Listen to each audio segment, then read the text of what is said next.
স্বাধীনতার ঘোষক এবং আধিপত্যবাদের বিরুদ্ধে যিনি লড়াই সংগ্রাম করে গিয়েছেন এবং যিনি বাংলাদেশের মানুষের বাংলাদেশের জাতীয়তাবাদী চেতনায় 19 দফা কর্মসূচি দিয়ে গেছেন, সেই আদর্শ প্রেরণার সাবেক প্রেসিডেন্ট শহীদ জিয়াউর রহমানের প্রতি রুহের মাগফিরাত এবং তার প্রতি গভীর শ্রদ্ধা জানিয়ে সংক্ষিপ্ত আকারে বলতে চাই, 1975 সালের 7 নভেম্বর সেদিন দেশপ্রেমিক শ্রমিক এবং জনতা ঐক্যবদ্ধ হয়ে বাংলাদেশের ঢাকা ক্যান্টনমেন্ট থেকে আধিপত্যবাদের হাতে বন্দী সে সময়ের সেনা প্রধান শহীদ প্রেসিডেন্ট জিয়াউর রহমানকে যদি সেদিন আধিপত্য হাত থেকে মুক্তি করে না আনতেন এবং তাকে দেশের শাসন করার দায়িত্ব না দিতেন, তাহলে আজকে আমরা স্বাধীন বাংলাদেশে বসবাস করতে পারতাম কিনা সে আর সন্দেহ।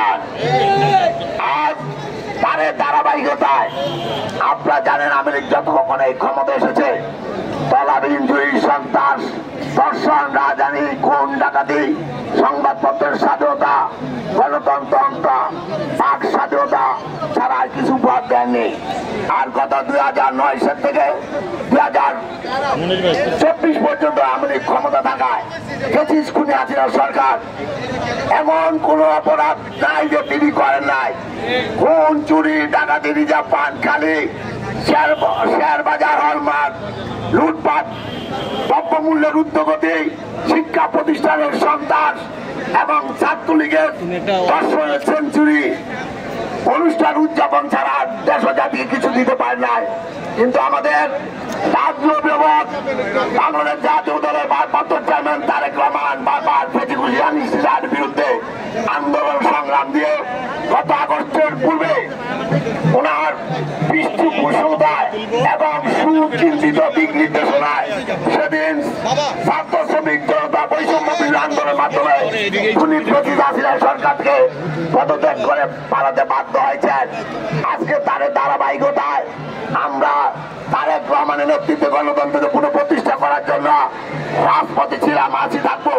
শুধু আমি আপনাদের উদ্দেশ্যে যুবদলের যুবক ভাইদের উদ্দেশ্যে বলতে চাই, খুনি হাসিনা গত 16টি বছর বাংলাদেশের ইতিহাসকে বিকৃত করছে, স্বাধীনতাকে বিকৃত করছে। বাংলাদেশের শহীদ জিয়াউর রহমানের নাম, খালেদা জিয়ার নাম, তারেক রহমান নাম ইতিহাস থেকে মুছে ফেলতে চেয়েছে। তাই আপনারা আজ থেকে শপথ গ্রহণ করবেন, আপনাদের প্রজন্ম, আগামী দিনের প্রজন্ম, আপনাদের শিশুদেরকে, আপনাদের ভাইদেরকে, বোনদেরকে জানাবেন এই দেশকে শাসন করেছিল, কে স্বাধীনতার ঘোষণা দিয়েছে। আপনার স্বাধীনতার ঘোষক হিসাবে শহীদ জিয়াউর রহমানের নাম ঘরে ঘরে পৌঁছে দিবেন, যিনি আধিপত্যবাদের হাত থেকে বাংলাদেশকে মুক্তি করে বাংলাদেশের জাতীয়তাবাদের চেতনায় আজকে বাংলাদেশ 19 দফা কর্মসূচির মাধ্যমে 20 কোটি মানুষের মুখে হাসি ফুটানোর জন্য তারেক রহমান আপ্রাণ চেষ্টা করে যাচ্ছেন। দেশটি বেগম খালেদা জিয়া অসুস্থ থাকা অবস্থায় উনি তারেক রহমানকে উপদেশ দিচ্ছেন আগামী দিনে বাংলাদেশ কিভাবে একটি সমৃদ্ধশালী বাংলাদেশ সংগঠিত হবে।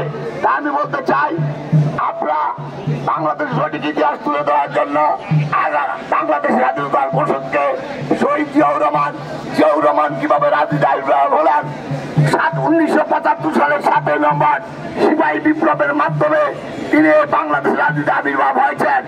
তাই আপনাদের বলতে হবে, গত 16 বছর শেখ হাসিনা যেভাবে বাংলাদেশের ইতিহাসকে বিকৃত করছে, সেই ইতিহাসকে শিক্ষা দিয়ে সঠিক ইতিহাস তুলে ধরার জন্য ঘরে ঘরে শহীদ জিয়ার নাম, খালেদা জিয়ার নাম, আমাদের আগামী দিনে বাংলাদেশের কর্ণধার তারেক রহমানের নাম মুছে দেওয়ার জন্য আপনারা প্রস্তুত থাকবেন।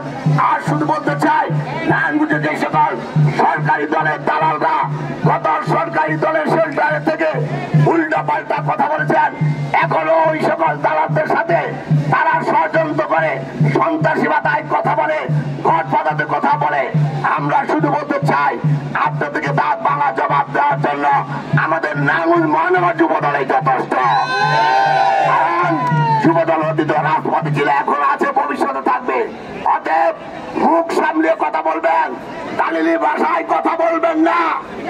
নিজের ঘরের সামনে কুকুরও ঘেউ ঘেউ করে, করবেন না।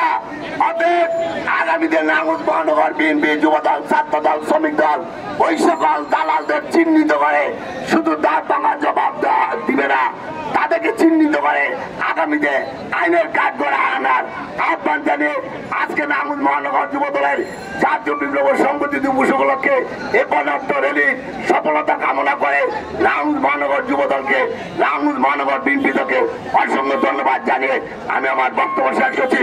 খোদাফেজ। বাংলাদেশ জিন্দাবাদ। শহীদ অমর হোক। বেগম খালেদা জিন্দাবাদ। তাদের অহংকার আগামী দিনে রাষ্ট্রের কর্ণধার তারেক রহমান জিন্দাবাদ। বাংলাদেশ জাতীয় যুবদল নারায়ণগঞ্জ মহানগর জিন্দাবাদ।